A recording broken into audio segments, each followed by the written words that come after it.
Salam Kamir, kekaguman ilahi mengarah pada iman dan rahmat. Saudara-saudari yang terkasih, saya pakai topi. Kalau dibuka saya gundul.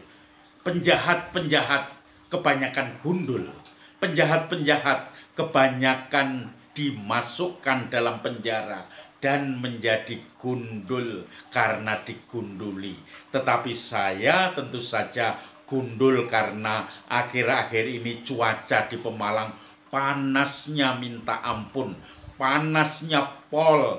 Kalau saya jalan-jalan selalu rambut saya keringatan dan di mana-mana deleweran karena keringat itu dan susah untuk dibersihkan. Saudara-saudari yang terkasih,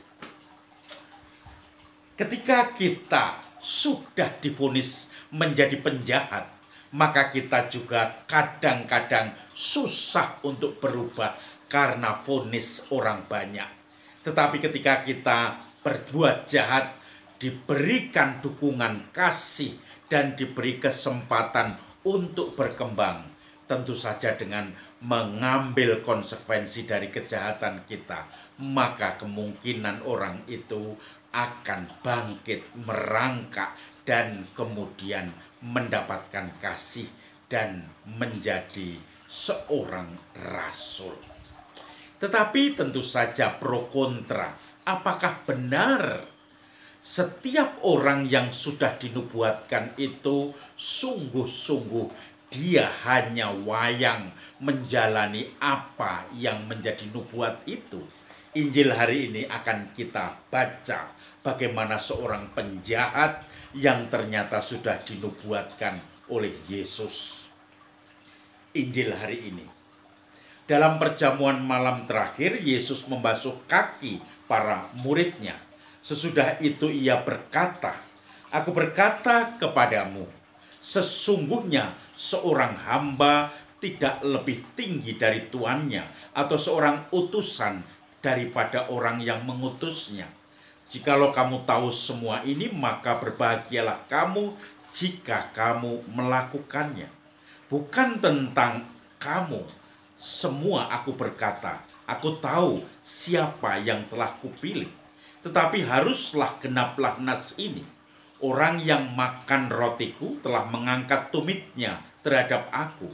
Aku mengatakannya kepadamu sekarang sebelum hal itu terjadi, supaya jika hal itu terjadi, kamu percaya bahwa akulah dia.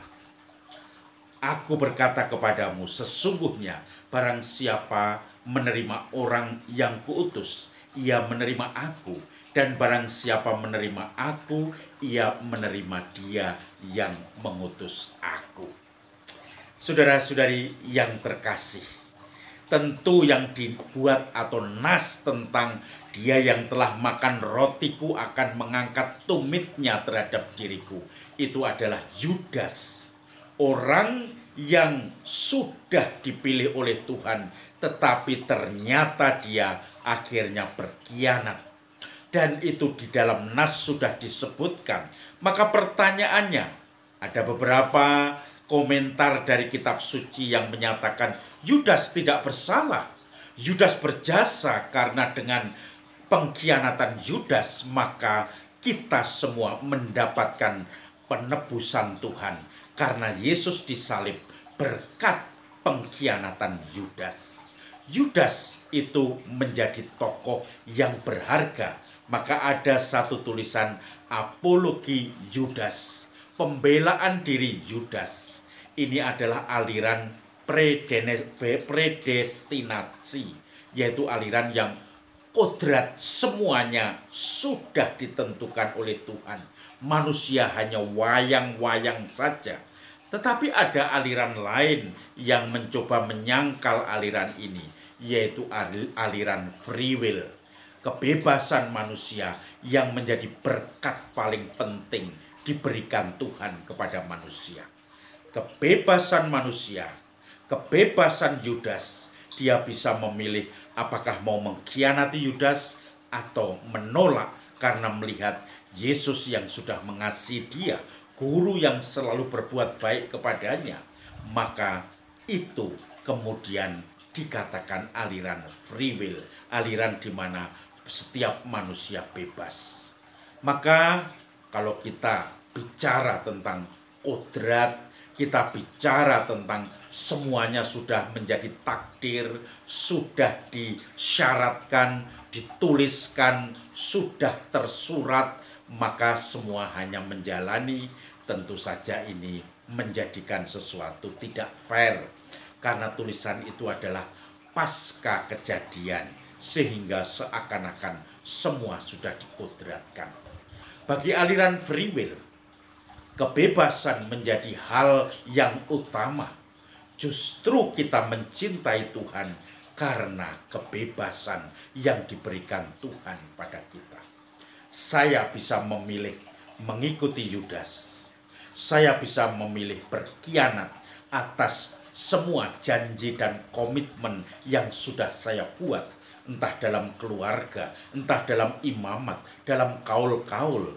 Tetapi saya juga bisa memilih untuk setia, untuk mengikuti apa yang sudah saya janji atau kaulkan, untuk mengikuti apa yang sudah saya ungkapkan ketika saya dibaptis, yaitu selalu mengarah kepada Tuhan sendiri. Maka saudara-saudari yang terkasih, hidup manusia ini tidak bisa dikatakan final kalau orangnya masih hidup. Kalau kita sering mengingat atau melihat seminar Rocky Gerung, dikatakan identifikasi identitas itu baru bisa ditemukan yang pasti atau final ketika orangnya sudah mati, ketika dia sudah diidentifikasi sebagai mayat, maka kemudian di situ orang sudah menunjukkan apakah dia setia dengan free will-nya memilih ke arah Tuhan atau ke arah setan. Tetapi dalam proses perkembangannya, kita tidak bisa mengatakan bahwa kita ini sudah final. Maka saudara-saudari, banyak pesannya. Saya teringat sharing beberapa orang. Ada seorang atau keluarga yang satu rumah dibaptis karena diajar oleh seorang katekis yang tekun, yang sangat dibanggakan pada waktunya. Tetapi ketika prosesnya sudah tumbuh tua, dia menjadi duda, menikah lagi, dan akhirnya mendapatkan seorang PNS yang menikah, seorang guru yang kemudian tidak Katolik. Maka dia pun juga dengan sadar meninggalkan semuanya itu untuk akhirnya menikah lagi. Mereka atau dia duda dapat janda, tetapi ternyata dia harus meninggalkan apa yang sudah diikrarkan. Bahkan jasa-jasanya dari mengajar banyak orang yang kemudian menjadi katekumen, itu seakan-akan tidak pernah menjadi bahan pertimbangan. Finalnya akhirnya meninggal di luar gereja. Atau di tempat lain ada orang yang sungguh mendapatkan cercaan banyak orang karena dia jahat. Dia sering mencuri, menipu. Banyak orang yang sudah menjadi korban-korbannya. Orang mulai mengarahkan, mengecap dia maling, pencuri. Hati-hati, dia orang tidak jujur. Tetapi pada saat-saat tuanya menjelang wafat, dia sudah mulai merubah hidupnya. Lebih peduli pada orang lain. Bahkan apa yang menjadi kepunyaannya dibagikan oleh orang-orang di sekitarnya. Maka dia mati sebagai orang yang berjasa kepada orang-orang di sekitarnya. Maka saudara-saudari yang terkasih, mari kita coba merenungkan untuk membangun setiap pilihan-pilihan hidup kita, supaya akhirnya nanti di dalam final hidup kita dapat diidentifikasi sebagai pengikut Kristus. Salam Kamir, kekaguman ilahi mengarah pada iman dan rahmat.